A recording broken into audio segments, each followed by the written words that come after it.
mortos.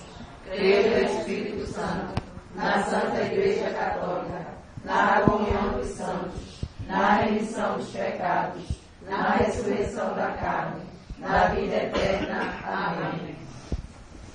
A gente vai botar nas intenções para não ser muito vagar, todos nós, todas as nossas famílias, viu? E a gente vai começar já a rezar o quê? Então, a gente vai chamar daqui e aí responde, tá certo? Vai ficar. Pai nosso que estás no céu, santificado seja o vosso nome. Venha a nós o vosso reino. Seja feita a vossa vontade, assim na terra como no céu. O pão nosso de cada dia nos dai hoje. Perdoai as nossas ofensas, assim como nós perdoamos a quem nos tem ofendido. E não nos deixeis cair em tentação, mas livrai-me do mal. Amém. Primeiro mistério, aqui vai ele responde. Ave Maria, cheia de graça, o Senhor é convosco.